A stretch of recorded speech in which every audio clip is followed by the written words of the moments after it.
Hello everyone. आज हमारी class का टॉपिक है concept of debit and credit.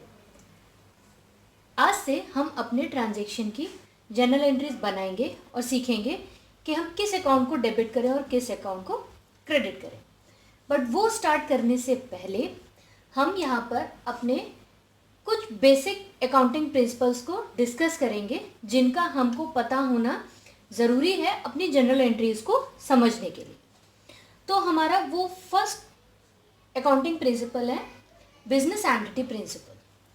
According to this principle, the owner of a business is always considered as distinct and separate from the business he owns. तो business entity principle हमें बताता है कि business owner और ये business owner जो business कर रहा है, ठीक है, जो उसका बिजनेस है, इसे हम बिजनेस यूनिट कहेंगे।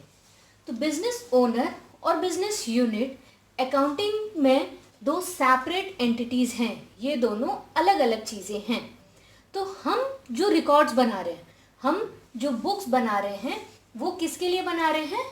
बिजनेस यूनिट के लिए बना रहे हैं, ना कि बिजनेस ओनर के लिए।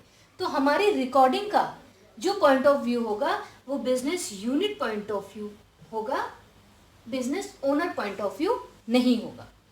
ठीक, दैट मीन्स हम जो ट्रांजेक्शन्स रिकॉर्ड करेंगे, जिनके जनरल एंट्रीज बनाएंगे, वो business unit point of view से बनाएंगे, ना कि business owners point of view से। ठीक है, तो हमको फर्स्ट पॉइंट यहाँ पे क्या मिला?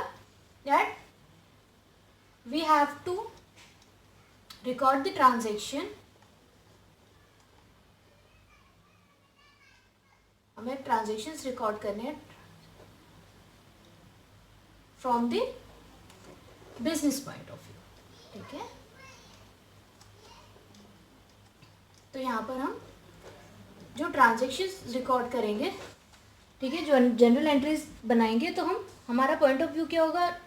एंट्रीज जब हम रिकॉर्ड करेंगे, हमारा point of view business unit होगा, ना कि business owner.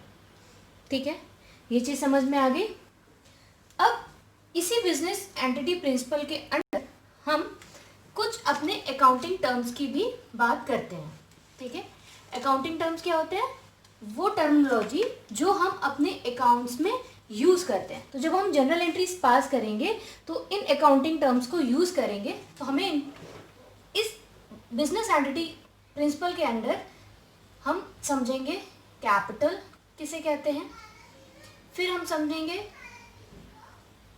Interest on capital हम किसे कहते हैं, ये इंटरेस्ट ऑन कैपिटल क्या होता है, और थर्ड हम यहाँ पे कवर करेंगे कि ड्राइंग्स किन को कहते हैं।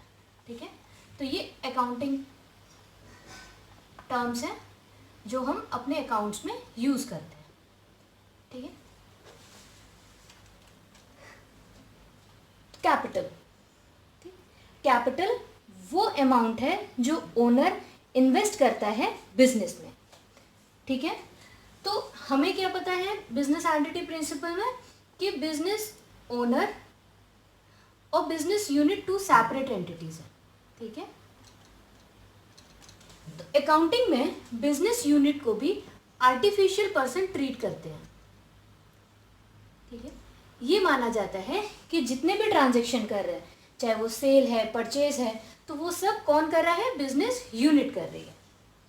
ठीक है, तो अब अगर ये दोनों सेपरेट एंटिटीज हैं, ये अलग है बिजनेस ओनर और बिजनेस यूनिट अलग है, तो बिजनेस ओनर जो अमाउंट, ठीक है, जो अमाउंट इन्वेस्ट करेगा बिजनेस में, ठीक है, जो अमाउंट इन्वेस्ट करेगा बिजनेस में, तो बिजनेस यूनिट ओनर के द्वारा इन्वेस्ट किए हुए अमाउंट को समझेगा कि मैंने ये पैसा क्रेडिट पे लिया है अपने ओनर से, मैंने अपने ओनर से ये अमाउंट उधारी पे लिया। तो जो अमाउंट बिजनेस यूनिट अपने ओनर से उधारी पे ले रहा है, क्रेडिट पे ले रहा है, उसके लिए हम टर्मिनोलॉजी यूज करते हैं कैपिटल। क्या टर्मिनोलॉजी यूज करते हैं? कैपिटल। तो कैपिटल यहाँ पे क्या डिनोट कर रहा है? ओनर से जो पैसा बिजनेस यूनिट ने क्रेडिट पे लिया है उसको डिनोट कर रहा है। बात आई समझ में? आपको कैपिटल समझ में आ गया? तो कैपिटल वो अमाउंट है जो ओनर इन्वेस्ट करता है बिजनेस में, और ये बिजनेस यूनिट के लिए लायबिलिटी है। लायबिलिटी मतलब ये मानता है कि मैंने ये पैसा अपने ओनर से क्रेडिट पे लिया हुआ है, तो ये इनकी लायबिलिटी है बिजनेस यूनिट की। ठीक है, तो हमको ये पॉइंट क्लियर हो गया अबाउट कैपिटल। अब हम आते हैं इंटरेस्ट ऑन कैपिटल पर। ठीक, अब अगर आप ये मानिए कि बिजनेस यूनिट अगर बैंक से लोन लेता, ठीक, बैंक से अपना बिजनेस चलाने के लिए लोन लेता, तो बैंक को वो इंटरेस्ट पे करता जो उसने पैसा क्रेडिट पे लिया है बैंक से, राइट। तो बिजनेस यूनिट ने अगर ओनर का पैसा उधारी पे लिया हुआ है, ओनर, तो बिजनेस यूनिट को ओनर को भी इंटरेस्ट देना चाहिए जो उससे अमाउंट उसने क्रेडिट पे लिया है। तो बिजनेस यूनिट ओनर को भी इंटरेस्ट पे करता है, तो वो इंटरेस्ट जो बिजनेस यूनिट ओनर को उसके कैपिटल पे, उसके लगाए हुए इन्वेस्टेड अमाउंट पे करेगा, उसे हम कहते हैं इंटरेस्ट ऑन कैपिटल। ठीक है, ये क्लियर हो गया इंटरेस्ट ऑन कैपिटल। फिर आता है हमारा ड्राइंग्स। अब अगर ओनर के इन्वेस्टेड पैसे को बिजनेस यूनिट लायबिलिटी ट्रीट कर रहा है, तो बिजनेस ओनर अगर बिजनेस यूनिट से कोई भी अमाउंट, चाहे वो कैश के फॉर्म में हो, चाहे वो किस गुड्स के फॉर्म में हो, चाहे वो अपनी पर्सनल पेमेंट बिजनेस से करवा दे, ठीक, बिजनेस यूनिट से अपने पर्सनल पेमेंट्स करवा दे, तो ये सारी चीज़ें ड्राइंग्स होती हैं। ड्राइंग मतलब जो भी amount business owner business unit से अपने पर्सनल खर्चे के लिए निकालेगा, उसके लिए जो हम टर्मिनोलॉजी यूज़ करते हैं उसे कहते हैं ड्राइंग्स। ठीक है, दैट मीन्स अब ये ड्राइंग्स का रोल क्या है ये भी समझ लेते हैं। मानिए बिजनेस ओनर ने इन्वेस्ट किए 100 रुपीज़, जो कि हमारे बिजनेस यूनिट की क्या हो गई, कैपिटल। ठीक है, उसकी लायबिलिटी हो गई बिजनेस यूनिट की 100 रुपीज़ की। अब बिजनेस यूनिट ने उस पर इंटरेस्ट भी पे कर दिया 10%। तो अब ये हमने जब 10% पे किया, तो अब हम जो टोटल लायबिलिटी हो गई हमारे बिजनेस यूनिट की ओनर को लेके, वो कितनी हो गई, 110 रुपीज़। ठीक है, वो कितनी हो गई, 110। ठीक है, तो 100 रुपये जो ओनर से उसने क्रेडिट पे लिए, 10 रुपीज़ इस क्रेडिट के अमाउंट पे उसने इंटरेस्ट दिया, तो अब बिजनेस यूनिट टोटल पैसा कितना दे रहा है बिजनेस ओनर को, 110 रुपीज़। ठीक, अब मानिए बिजनेस ओनर यहाँ से ड्राइंग कर लेगा, मतलब 20 रुपये 20 रुपीज़ उसने अपने पर्सनल खर्चे के लिए निकाल दिए। तो जब बिजनेस ओनर अपने पर्सनल खर्चे के लिए अपने कोई भी अमाउंट अगर बिजनेस यूनिट से निकालेगा, तो तुरंत बिजनेस यूनिट उस अमाउंट को ओनर के कैपिटल से रिड्यूस कर देगा।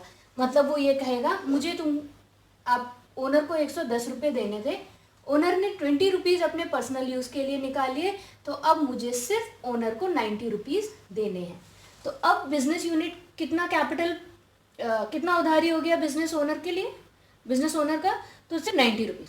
ठीक, तो अब बिजनेस यूनिट के पास जो कैपिटल है वो सिर्फ 90 रुपीज़ की है। दैट मीन्स 90 रुपीज़ से अब सिर्फ बिजनेस ओनर की लायबिलिटी बनती है, बिजनेस यूनिट की लायबिलिटी बनती है बिजनेस ओनर के लिए।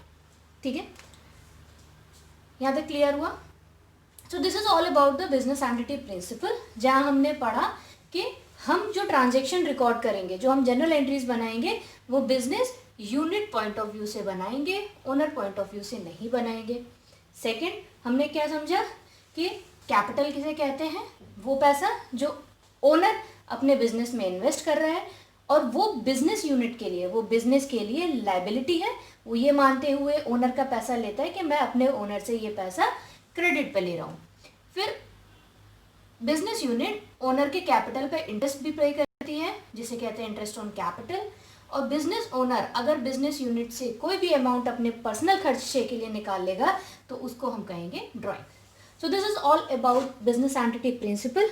अब हम यहाँ पे नेक्स्ट जो डिस्कस करेंगे टॉपिक, वो है एक्रुअल कॉन्सेप्ट। अब जो नेक्स्ट टॉपिक हम डिस्कस करेंगे दैट इज एक्रुअल कॉन्सेप्ट।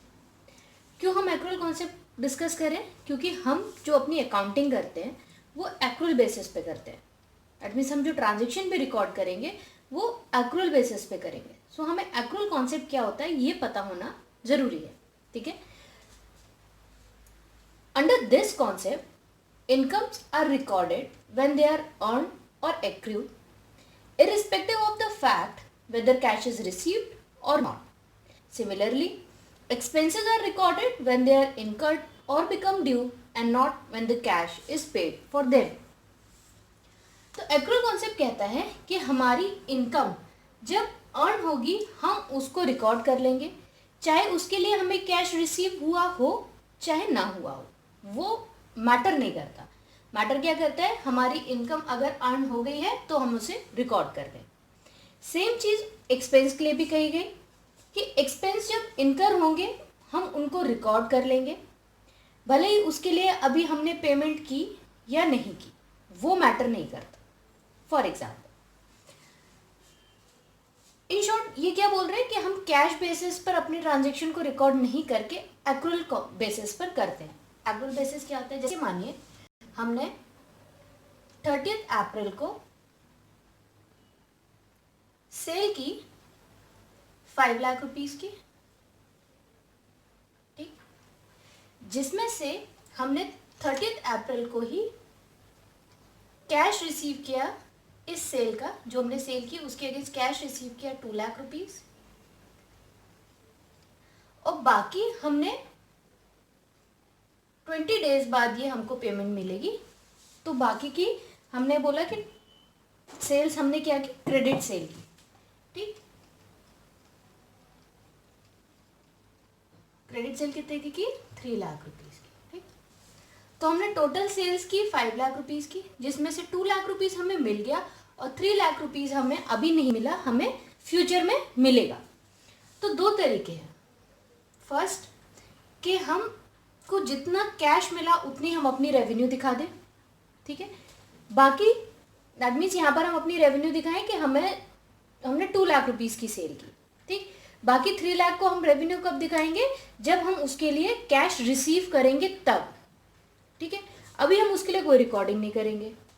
तो मान लीजिए 20 अप्रैल को जिनको हमने क्रेडिट सेल किया था उन्होंने बोला अभी हम 20 मई को आपको 3 लाख नहीं पे कर पा रहे, 1 लाख ही पे करेंगे, बाकी रिमेनिंग 2 लाख रुपीस हम आपको और बाद में देंगे, ठीक है। तो हमने वापस से यहाँ पे कैश लिया लाख रुपीस 20 मई को और 1 लाख की वापस से रेवेन्यू दिखा दी। अभी हमारे पास कितने की पेमेंट नहीं आई, 2 लाख रुपीस की, ठीक। अभी इतने की पेमेंट हमारे पास नहीं आई। अब क्या हुआ, जिनको हमने ये क्रेडिट पे सेल किया था उन्होंने डिफॉल्ट कर गए, अब वो पेमेंट नहीं करे 2 लाख की, ठीक है। हमें पेमेंट नहीं आई, अब हमें पेमेंट नहीं आई तो हमने तो रेवेन्यू भी नहीं दिखाई, ठीक।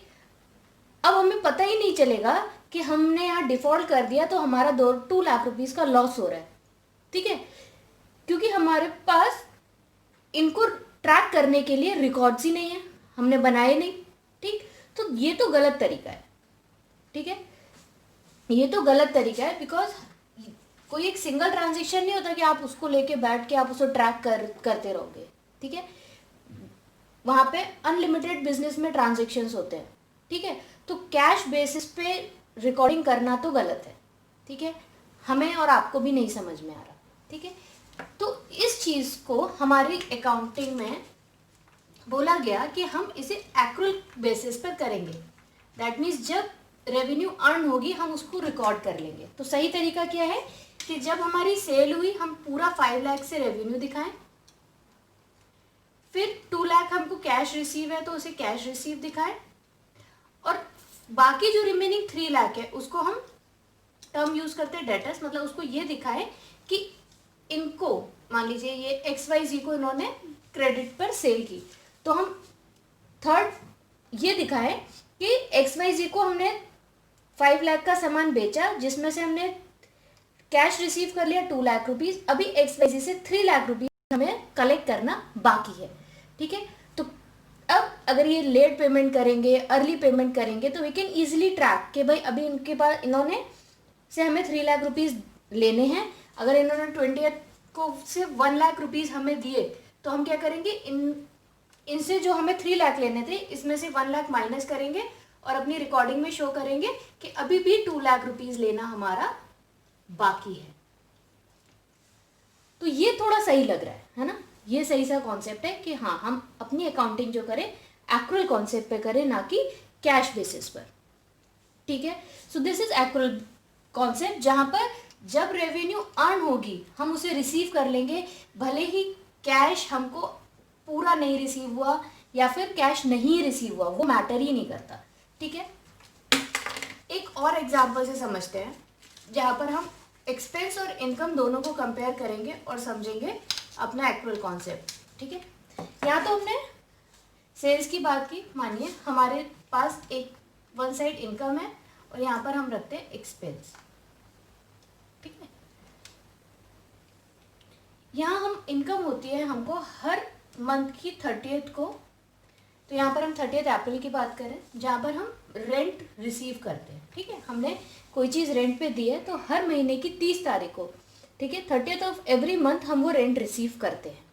दैट मीन जो रेंट हमारी इनकम है वो 30th के हर मंथ को बन जाती है, ठीक है, अर्न हो जाती है। तो ये हमें 30 तारीख का रेंट है, मतलब अप्रैल का रेंट हम 30 अप्रैल को रिसीव करते हैं। लेकिन हमें जो ये इसकी पेमेंट रिसीव हुई वो हुई 15 मई को, हमने कैश रिसीव किया इस रेंट के बदले का, मतलब जो हमारी रेंट की इनकम है उसका कैश हमने 15 मई को रिसीव किया।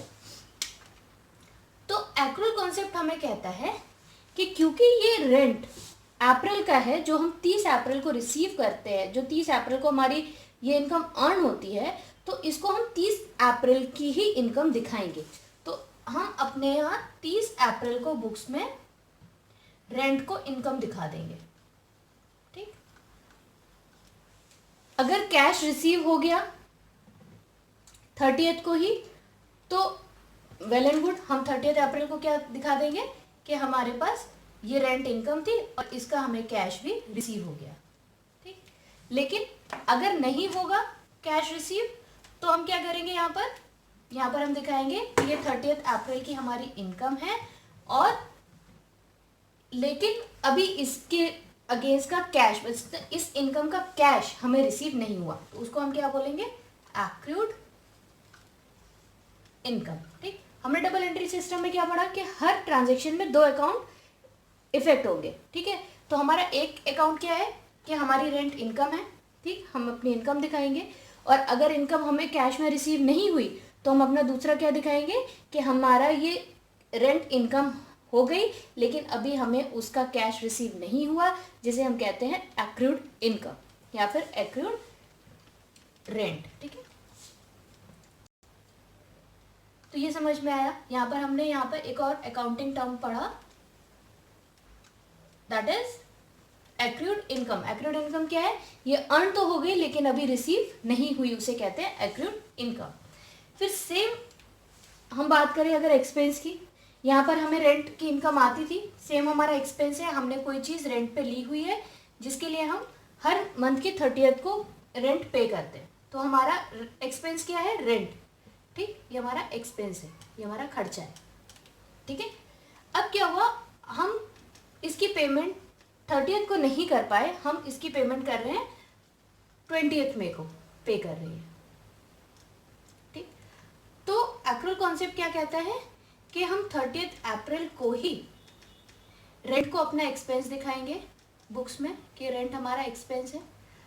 अगर कैश पे कर दिया तो बहुत अच्छी बात है, हम लिख देंगे कैश पेड, ठीक, 30th अप्रैल को।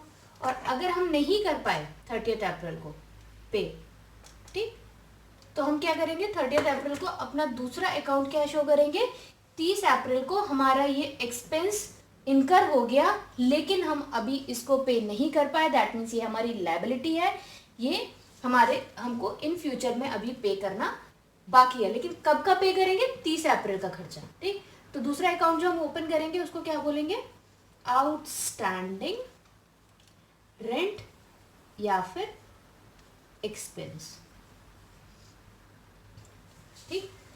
तो अब हमने यहाँ पे 30th अप्रैल को क्या एंट्री की कि हमारा रेंट खर्चा बनना कि 30th अप्रैल को, अगर हमने उसकी पेमेंट नहीं की तो हम उसके साथ दूसरा अकाउंट क्या दिखाएंगे, दूसरा अकाउंट हमारा क्या ओपन होगा कि रेंट हमारा एक्सपेंस बन गया लेकिन अभी पेड नहीं हुआ, हमें ये एक्सपेंस अभी इन फ्यूचर में पे करना बाकी है, हम इन फ्यूचर में इसे पे करेंगे, तो हमने एक और जो अकाउंटिंग टर्म सीखा वो है आउटस्टैंडिंग रेंट या आउटस्टैंडिंग एक्सपेंस। ये आउटस्टैंडिंग एक्सपेंस वो क्या शो करता है, वो अमाउंट जो हमारी खर्चा इनकर तो हो गया लेकिन हमने अभी पे नहीं किया। ठीक है, so this is all about accrual concept, जहाँ हमने समझा इनकम जब अर्न होगी हम उसको रिकॉर्ड कर लेंगे, भले ही उसके लिए हमें कैश रिसीव हुआ हो या ना हुआ हो। सेम एक्सपेंस जब इनकर होंगे हम उनको रिकॉर्ड कर लेंगे, भले उनकी पेमेंट हुई हो या ना हुई हो।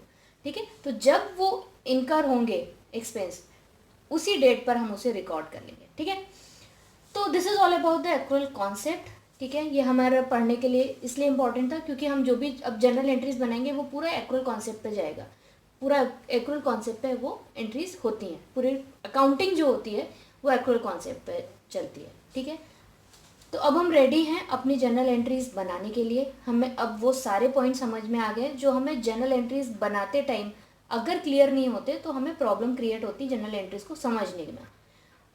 सो चलिए अब हम चलते हैं अपनी ट्रांजैक्शन की जनरल एंट्रीज कैसे बनाएंगे वो सीखते हैं। तो चलिए अब हम फाइनली अपनी ट्रांजैक्शन की जनरल एंट्रीज बनाएंगे, और यहाँ पर हम किस अकाउंट को डेबिट करेंगे किस अकाउंट को क्रेडिट करेंगे, एक बहुत सिंपल सा कॉन्सेप्ट यूज करने जा रहे हैं। तो डेबिट हम उस अकाउंट को करेंगे जो रिसीव या रिसीवर की कंडीशन को फुलफिल करेगा। क्रेडिट हम उस अकाउंट को करेंगे जो गिव या गिवर की कंडीशन को फुलफिल करेगा। तो रिसीव क्या करेगा, रिसीव कोई थिंग या सर्विस होगी। ठीक है, और रिसीवर क्या होगा, रिसीवर कोई पर्सन होगा। ठीक है, जो रिसीव कर रहा होगा। ठीक, इसी तरह गिव हम कोई थिंग या सर्विस करेंगे, कोई चीज होगी जो हम देंगे, और गिवर कौन होगा, कोई पर्सन होगा जो दे रहा होगा। ठीक है,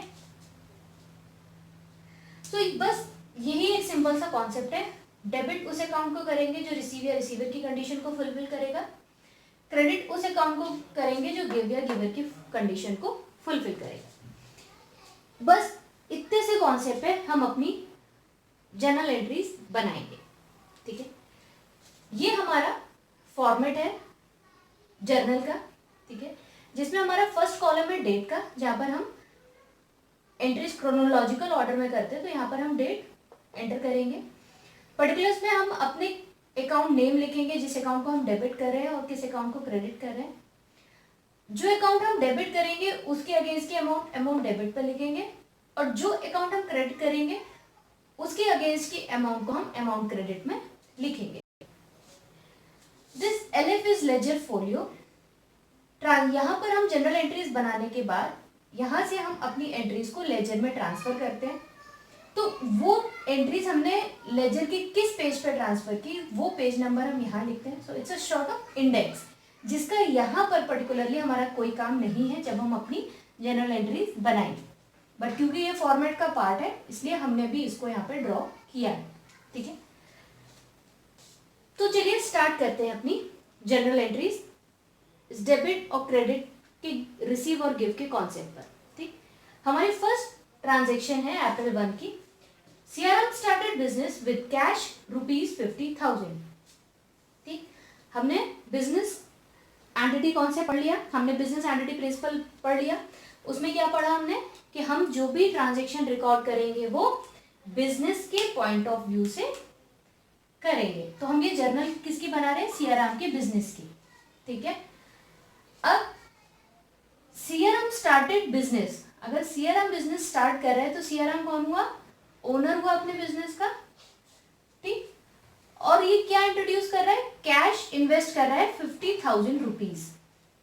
ठीक, सीआरएम कैश इन्वेस्ट कर रहा है अपने बिजनेस में ₹50,000 और अपना बिजनेस स्टार्ट कर रहा है। तो अगर ये ₹50,000 बिजनेस में लगा रहा है तो बिजनेस रिसीव क्या कर रहा है, बिजनेस रिसीव कर रहा है कैश। तो जो रिसीव कर रहे हैं उस अकाउंट को डेबिट कर दो, तो हम दैट मीन्स कैश अकाउंट को डेबिट करेंगे। ठीक, कितने अमाउंट से, जितना अमाउंट सीआरएम ने इन्वेस्ट किया, कितना लगाया, कितना कैश दिया बिजनेस को, ₹50,000। ठीक, तो हमने मीन्स बिजनेस में रिसीव क्या किया, कैश ₹50,000। ठीक है, और ये कैश दिया किसने, who is the giver of this cash, Siyaram. और सियाराम अगर ओनर है तो उसके अकाउंट को हम क्या टर्म यूज करते हैं, कैपिटल। तो कैपिटल क्या बताता है कि ये ओनर का अकाउंट है, दैट मीन सियाराम का अकाउंट है, ठीक। तो टू कैपिटल, कैश हमने रिसीव किया, ठीक, और ये कैश दे कौन रहा है, who is the giver of this cash, Siyaram, जिसको हम कैपिटल अकाउंट से लिखेंगे। तो जो गिवर है उसके अकाउंट को क्रेडिट कर दो। तो हमने यहाँ पे कैपिटल अकाउंट को क्रेडिट किया, और क्रेडिट की एंट्री जो हम डेबिट की एंट्री लिखते हैं, उसके बाद जो क्रेडिट की एंट्री लिखते हैं, डेबिट की एंट्री से थोड़ा सा गैप छोड़ते हैं और टू करके हम क्रेडिट की एंट्री को लिखते हैं। तो यहाँ पे टू कैपिटल अकाउंट हमने कितने से करेंगे, 50,000 से। डेबिट और क्रेडिट का टोटल हमेशा इक्वल होना चाहिए, इक्वल हो गया, ठीक। हर एंट्री के साथ हम एक नरेशन ऐड करते हैं, ठीक। being cash invested in business as capital, ठीक है। तो यहाँ पर सियाराम ने ये कैश इन्वेस्ट किया बिजनेस में, जिसे हम एज ए कैपिटल, मतलब जिसे कैपिटल ही बोलते हैं, ये इसने कैपिटल इन्वेस्ट किया बिजनेस में, ठीक है। तो ये हमारी एंट्री होगी अप्रैल 1 की। यहाँ पे कोई कंफ्यूजन इस एंट्री में, बहुत इजी सी एंट्री है। हमने रिसीव किया कैश, जो रिसीव करो डेबिट करेंगे अकाउंट को, डेबिट कर दिया। Who is the giver of this cash, Siyaram is the giver of this cash, जिसके अकाउंट को हम कैपिटल से डिनोट करते हैं। तो टू कैपिटल कितने से, 50,000 से। डेबिट और क्रेडिट का टोटल इनकम हो गया। हर एंट्री के साथ एक नरेशन ऐड होगी। तो यहाँ पर कैश इन्वेस्ट किया है सियाराम ने, ठीक है। तो जो कैश वो इन्वेस्ट करेगा अपने बिजनेस में, उसे हम कैपिटल कहते हैं, ठीक। अब अप्रैल 5 की हम एंट्री पर आते हैं। Furniture purchase for ₹20,000 from XYZ, out of which half the amount is paid in cash. हमने 5 अप्रैल को फर्नीचर परचेज किया। तो अगर फर्नीचर परचेज किया तो हमने रिसीव क्या किया, फर्नीचर हमने खरीदा, तो हमारे पास फर्नीचर आया। तो जो रिसीव कर रहे हैं उस अकाउंट को डेबिट कर दो। कितने अमाउंट से परचेज किया, 20,000 का परचेज किया, ठीक है। अब बोल रहे हैं हाफ अमाउंट हमने कैश में पे की, ठीक है। तो हमारे पास से गया क्या, गिव किया हमने कैश। अगर पेमेंट कर दी दैट मीन्स कैश दे दिया उसको हाफ अमाउंट का। तो हमने दिया क्या, जो गिव कर रहे हो उस अकाउंट को क्रेडिट कर दो। गिव क्या किया, कैश। तो कैश अकाउंट कितने से, 10,000 से, क्योंकि हाफ ही हमने पे किया, ठीक। अब डेबिट में हमारा 20,000 है, क्रेडिट में 10,000 है। डबल एंट्री सिस्टम में हमने पढ़ा था कि हमारे एटलीस्ट 2 अकाउंट्स हर ट्रांजैक्शन में इफेक्ट होंगे। एटलीस्ट 2 मीन्स कम से कम 2 से ज्यादा भी हो सकते हैं। तो इस पर्टिकुलर एंट्री में हम देख रहे हैं कि हमारे 2 से ज्यादा अकाउंट्स आ रहे हैं। बट क्या चीज यहाँ पर है कि 2 अकाउंट हो चाहे यहाँ पे 4 अकाउंट हो, डेबिट और क्रेडिट का टोटल हमेशा इक्वल होगा, ठीक। तो अब हमने हाफ तो कैश पे कर दिया, हाफ हमने पे नहीं किया।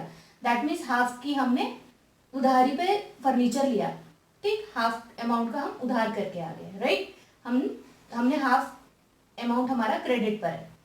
तो अगर हम पेमेंट कर देते तो 2 कैश टोटल चला जाता, बट हमने पूरा अमाउंट पे नहीं किया। अभी हमने 10,000 हमें पे और करना है, ठीक है।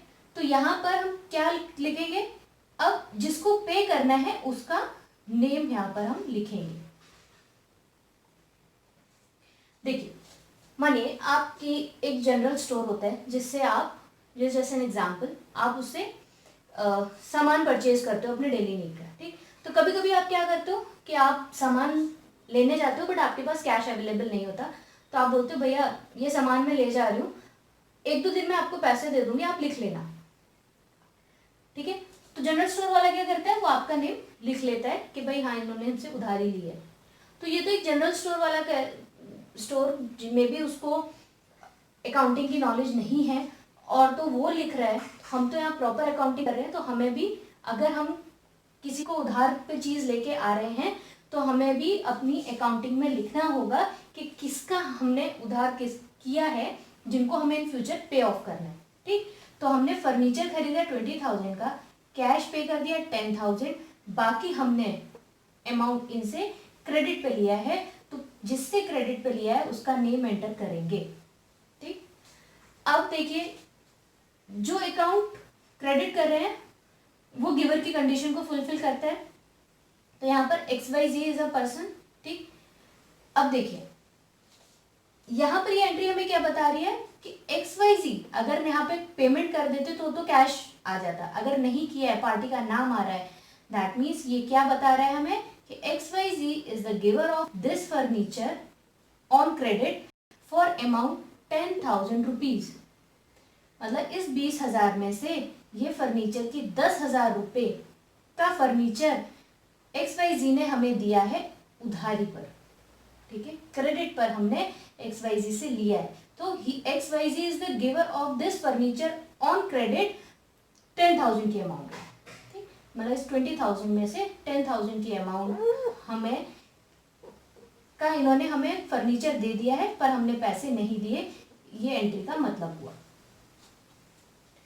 ठीक है, तो हमने क्रेडिट किसको किया, XYZ, ये गिवर की कंडीशन को भी फुलफिल कर रहे हैं, he is the giver of this furniture on credit. ठीक है, हर एंट्री के साथ एक हम नरेशन ऐड करते हैं, being furniture purchased and half the amount is paid. ठीक है, जो आपके क्वेश्चन में था वो नरेशन में हमने नरेशन के साथ हमारी ये एंट्री भी कंप्लीट हो गई। एंट्री हमें समझ में आई, हमने रिसीव किया फर्नीचर, जो कैश दे दिया 10,000, for the remaining XYZ is the giver of this furniture on credit, तो यहाँ पर हमने इनका नेम एंटर किया बिकॉज इनको अभी पेमेंट हमें करनी बाकी है। ठीक, अब हम आते हैं अपने अप्रैल 10 की एंट्री पे। अप्रैल 10 को क्या एंट्री है, कैश पे टू XYZ। हमने XYZ को कैश पे कर दिया, और XYZ कौन है, वही है जिनसे हमने फर्नीचर परचेज किया था। ठीक है, पर पूरी अमाउंट पे नहीं की थी, तो अब 10th को हमने इनकी पेमेंट कर दी। अगर पेमेंट कर दी तो हमारे पास से गया क्या, हमारे पास से गया कैश, तो जो जाएगा, जो गिव करेंगे उसको क्रेडिट कर दो, तो टू कैश। ठीक है, कितने अमाउंट से, 10,000 रुपीज। ठीक, अब ये कैश हमने दिया किसको, XYZ को, तो who is the receiver of this cash, कौन रिसीव कर रहा है, XYZ। तो जो अगर रिसीवर की कंडीशन है तो अकाउंट को डेबिट कर दीजिए, तो XYZ is the receiver of this 10,000 rupees. जब किसी पर्सन या पार्टी का नेम लिखते हैं तो उसके साथ हम अकाउंट वर्ड ऐड नहीं करते। ठीक है, तो XYZ ने ये कैश रिसीव कर लिया। अब देखिए जनरल स्टोर वाले एग्जाम्पल पर ही हम जाते हैं, जब हम अमाउंट ड्यू करके आते हैं, मतलब उधारी पे कोई चीज़ लेके आते हैं, तो हम जनरल स्टोर वाले को बोलते हैं भैया लिख लो, और जब उनकी ड्यू पेमेंट हम वापस पे करके आते हैं तो हम क्या बोलते हैं, भैया ये लीजिए आपकी ड्यू अमाउंट, आप ले लो, और ये जहाँ आपने नाम लिखा था ना मेरा, वो कट जरूर कर देना। कई बार तो हम खड़े होकर कट करवा के आते हैं, सो दैट कंफ्यूजन नहीं रहे इन फ्यूचर में कि हमने पे किया या नहीं किया। ठीक, तो हम खुद से वहाँ पे जाके उनसे कट करवाते हैं कि आप हमारा कट कर दो नाम, हम अब आपको आपकी पेमेंट कर दे रहे हैं जो ड्यू था। तो देखिए सेम चीज़ हमारी अकाउंटिंग में भी होती है, सेम चीज़ यहाँ पर भी हो रही है। हम कट नहीं करते बट ऑटोमेटिकली एंट्रीज यहाँ पर कैंसिल हो जाती हैं। देखिए कैसे, फर्नीचर हमने परचेज किया 20,000 का, ठीक है, टू कैश, उसके लिए कैश दे दिया 10,000। जो नहीं दे पाए हमने लिखा इनको देंगे इन फ्यूचर, तो इनकी उधारी बनती है, तो हमने he is the giver of furniture करके 10,000 इनके अकाउंट में रखा कि अभी XYZ को ये देना बाकी है। अब क्या हुआ, 10th को हमने इनको दे दिया, तो यहाँ पर जब देना बाकी था, उधारी थी, तो हमने इनके अकाउंट को क्रेडिट किया था, जब दे दिया तो इनके अकाउंट को हमने डेबिट कर दिया। सेम अमाउंट है क्रेडिट में और सेम अमाउंट है डेबिट में, तो सेम अकाउंट के अगेंस्ट सेम अमाउंट क्रेडिट में है, सेम अकाउंट के अगेंस्ट सेम अमाउंट डेबिट में। दैट मीन्स क्रेडिट और डेबिट विद सेम अमाउंट यहाँ पर कैंसिल हो गया। करते नहीं है, I am just showing you कि क्या इम्पैक्ट पड़ता है हमारी अकाउंटिंग में, कितना इंटरेस्टिंग है हमारा अकाउंटिंग। ठीक है, तो जब यहाँ पर अगर हम कैश पे कर देते तो टू कैश 20,000 से हो जाता, तो टू कैश यहाँ पर 10,000, यहाँ 10,000, टोटल 20,000 हो गया। तो फर्नीचर 20,000, टू कैश 20,000, 20,000 का फर्नीचर खरीदा और अब 20,000 रुपये हमने पे कर दिए। ठीक, XYZ ऑटोमेटिकली जब इनको नहीं पे किया था तो इनको लिखा कि हमारे क्रेडिटर हैं, तो क्रेडिट किया इनको, और जब पे कर दिया इनको तो हमने इनको डेबिट किया, डेबिट क्रेडिट कैंसिल हो गया, और फाइनली क्या बचा, फर्नीचर टू कैश 20,000 से। ठीक है, ऐसा करते नहीं है। ठीक है, जस्ट टू शो यू कि ये फाइनल इम्पैक्ट पड़ रहा है।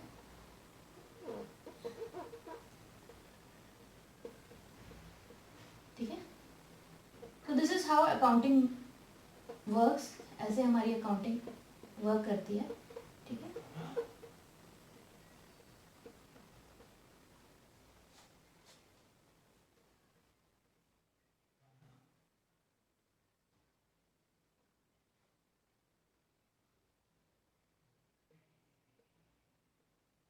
बी कैश पे टू XYZ। अब नरेशन के साथ ये एंट्री भी हमारी कंप्लीट हो गई।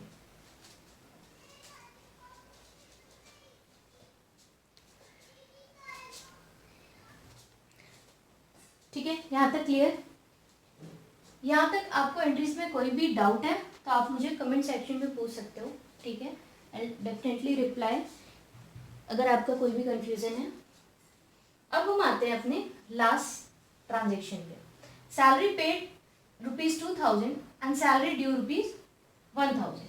ठीक, तो सैलरी पे हमने की कितनी, 2,000, और ड्यू कितनी कर दी, 3,000। दैट मीन्स सैलरी का टोटल एक्सपेंस जो है हमारा वो है 2 + 3,000। ठीक है, हमने एक्रोल कॉन्सेप्ट में क्या पढ़ा था, जितने से हमारी एक्सपेंस इनकर होंगे उतना हम पूरा बुक कर देंगे। ठीक, तो 2,000 पे कर दिया, वो हमारी सैलरी का खर्चा है। 1,000 जो नहीं पे कर पाए वो भी हमारी सैलरी का खर्चा है।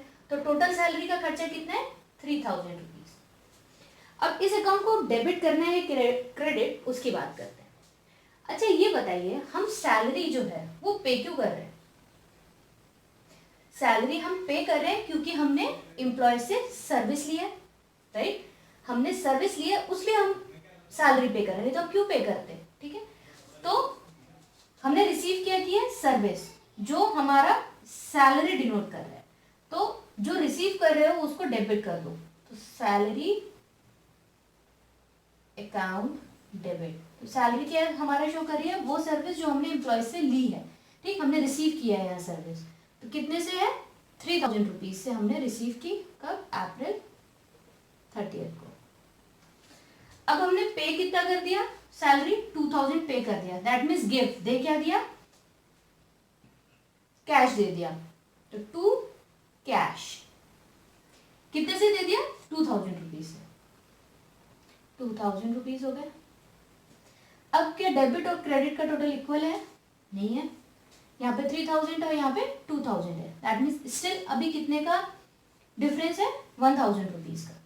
तो अब जो हमारी नेक्स्ट एंट्री आएगी वो आएगी टू, बताइए हमने पढ़ा था ना एक्रुअल में, जो पे कर दिया वो कैश, जो नहीं पे कर पाए वो क्या, कौन सा अकाउंट होता है, आउटस्टैंडिंग सैलरी अकाउंट। ठीक, आउटस्टैंडिंग क्या रिप्रेजेंट करती है, आउटस्टैंडिंग सैलरी रिप्रेजेंट कर रही है उन लोगों के अकाउंट को जिनकी सैलरी अभी पे नहीं हुई। ठीक है, तो सैलरी बनी टोटल 3,000 रुपीज, दैट मीन्स 3,000 का काम हमने लिया, जिसमें से 2,000 रुपीज हमने पे कर दिए। रिमेनिंग 1,000 रुपीज क्या है, ये रिप्रेजेंट करता है that they are the giver of this service but payment is not done. ठीक, इन्होंने हमें सर्विस दे दी लेकिन हमने पैसा नहीं दिया, so they are the giver of this service. ठीक है, तो जो गिवर के कंडीशन में अकाउंट को क्रेडिट कर दो, तो 1,000 रुपीज से हमने यहाँ पर इनके अकाउंट को क्रेडिट कर दिया। ठीक है, ये क्या शो कर रहा है, जो भी अमाउंट हम ड्यू हमारे ऊपर हो जाती है पर हम पे नहीं कर पाते, वो हमारी लाइबिलिटीज होती हैं। ठीक है, क्या बात करेंगे आगे उसके बारे में भी। यहाँ पर हम एक नरेशन ऐड करेंगे, salary paid and salary outstanding recorded. ठीक, नरेशन आप कुछ भी ऐड कर सकते हो, आपकी रिस्क एंट्री को वो डिफाइन कर रहा हो। सो this is all about all the transaction जो हमने रिकॉर्ड किए। बहुत इजी कॉन्सेप्ट यहाँ पर यूज किया रिसीव और गिव का, और अपनी सारी एंट्रीज हमने यहाँ पर बना ली। लास्ट में हम यहाँ पर इनका टोटल कर देते हैं, 50 प्लस 20 70 80 83,000। ठीक, डेबिट और क्रेडिट का टोटल इक्वल होना चाहिए, 50 प्लस 70 प्लस 80 प्लस 3 83,000 इक्वल हो गया। तो हमारा डेबिट और क्रेडिट का टोटल भी इक्वल है। यहां तक आपको कोई भी कंफ्यूजन है तो आप प्लीज पूछिए। ठीक है, और this is the easiest concept जहां पर हम एंट्री को डेबिट और क्रेडिट कर रहे हैं। अब एक चीज और हम यहाँ पे समझ लेते हैं।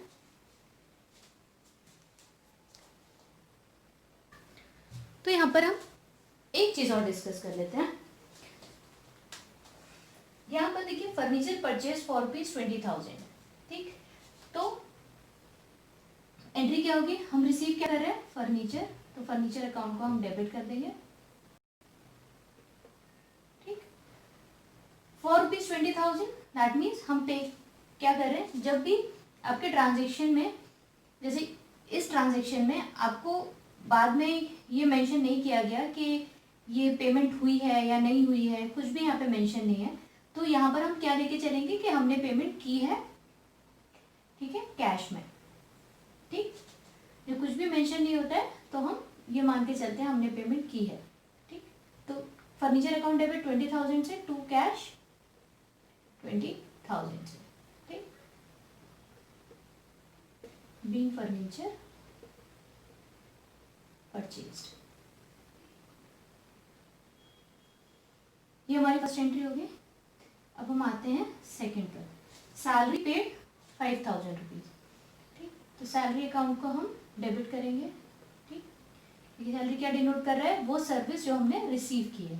ठीक, तो क्योंकि ये रिसीव की कंडीशन है, हम इसको सैलरी अकाउंट को डेबिट करेंगे टू कैश, और हमने पे क्या किया सर्विस के लिए 5,000 रुपीज। ठीक, बीइंग सैलरी पेड। अब देखिए इस फर्स्ट ट्रांजैक्शन के एंट्री में भी हमारा कैश जा रहा है और सेकंड ट्रांजैक्शन में भी हमारा कैश जा रहा है।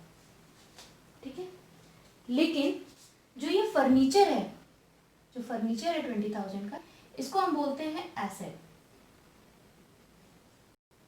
लेकिन ये जो सैलरी है ये हमारी एसेट नहीं है, ये हमारा है एक्सपेंस। क्यों, देखिए क्योंकि जो ये फर्नीचर हमने परचेज किया 20,000 का, उसका यूज हम फ्यूचर में भी करेंगे, उससे हम बेनिफिट फ्यूचर में भी लेंगे। मतलब ये फर्नीचर जो हमने खरीदा है वो कम से कम नहीं तो हम 2 साल 3 साल यूज करेंगे, राइट। तो वो चीज जो हम परचेज करते हैं और उसका बेनिफिट हम फ्यूचर में भी लेते हैं रहते हैं या फ्यूचर में लेंगे, उसको हम एसेट बोलते हैं। ठीक, इसलिए फर्नीचर एसेट है। अब ये सैलरी एक्सपेंस है, क्यों, इसलिए क्या आप इस एम्प्लॉय से बोल सकते हो कि भाई ये 5,000 रुपीज जो मैंने तुमको पे किया है, इसमें 1 महीने और काम कर देना, इस सेम अमाउंट पर 1 महीने और काम कर देना, क्या ये करेगा, नहीं करेगा। अब आप एक्स्ट्रा 1 दिन भी काम कराओगे तो वो आपसे उस चीज के लिए पैसे लेगा। ठीक है, तो हमने यहाँ पे क्या किया, बेनिफिट ले लिया और खर्चा कर दिया। ठीक, इसका बेनिफिट हम अब फ्यूचर में नहीं ले पाएंगे, तो वो एक्सपेंस होते हैं, वो खर्चे होते हैं, और जिनका बेनिफिट हम फ्यूचर में भी लेते हैं वो हमारी एसेट्स होती है। ठीक, मैं आपको ये चीज़ इसलिए बता रही हूँ क्योंकि अब जब हम रूल्स पढ़ेंगे अपने जनरल एंट्रीज को पास करने के लिए, तो वहाँ पर हमको ये सब चीज़ें डिस्कस करनी है, पढ़नी है। तो this is a good time जहाँ पर हम इजीली डिफरेंस यहाँ पे देख सकते हैं। ठीक है, अभी हम और अच्छे से समझेंगे एक्सपेंसेस और एसेट्स को, बट ये एक छोटा सा मैंने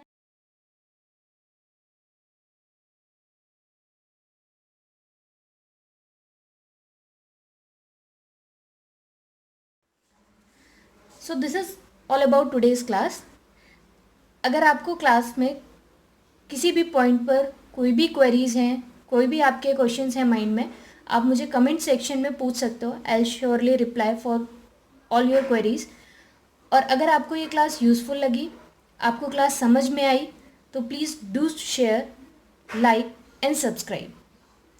थैंक यू ऑल।